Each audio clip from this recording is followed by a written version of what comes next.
So what is the case for Dayton Knapton? Because that might seem pretty grim. That might seem pretty grim. And I agree.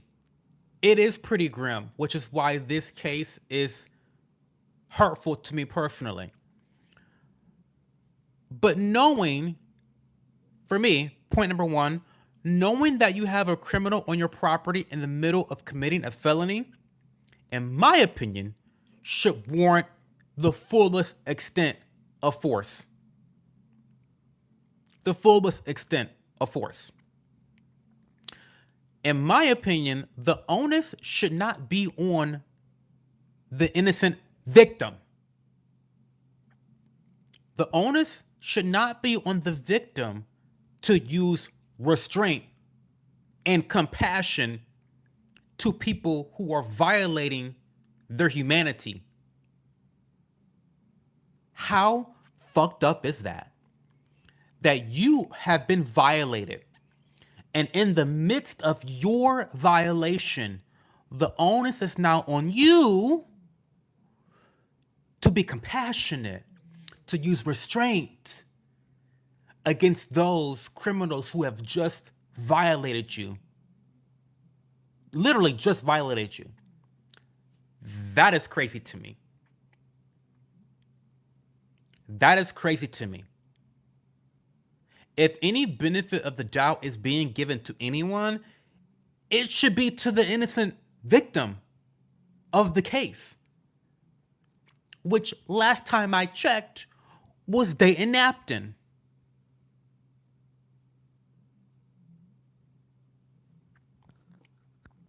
Now, the other thing this case is going to hinge upon is the fact that the criminals were running away. Now, me, are they running away to retrieve weapons?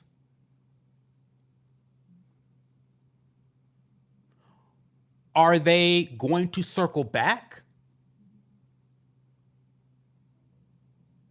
to finish the job? Are they circling back because they're mad and they want to finish the job and finish me off? Because how dare I? How could I? Why would I actually defend myself against them?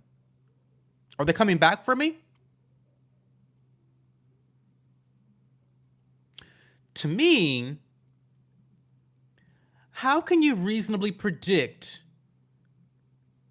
the behavior of a criminal who has already behaved in an illogical manner?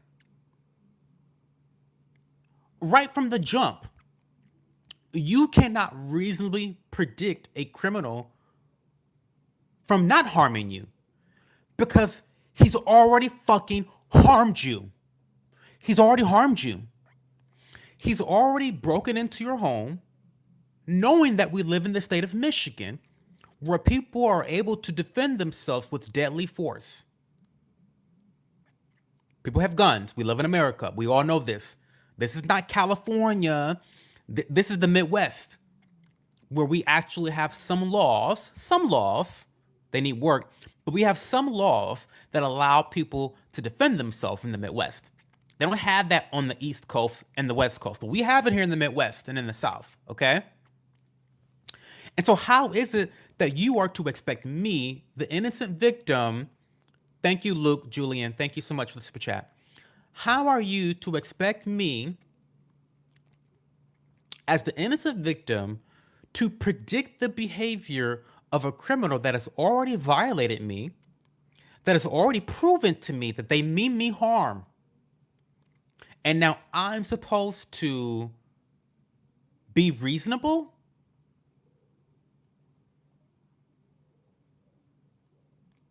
I have greater empathy for the innocent. And that doesn't make me a bad person. That doesn't make me a bad person, not even a little bit, not even close.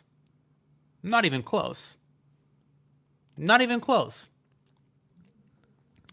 I think the test is really obvious here, guys, on whether you believe Dayton Knapton should be punished or not. Would you feel worried about him being on the street?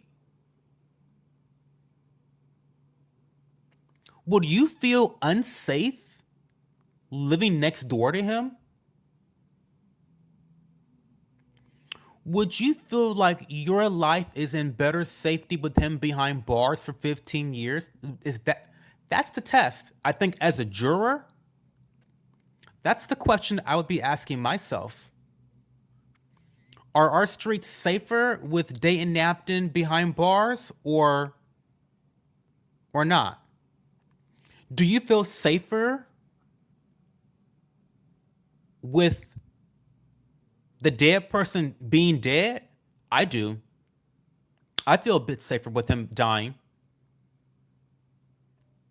Relative to Dayton Knapton, I feel a lot more safer with Dayton Knapton's freedom than the four thugs that committed the crime.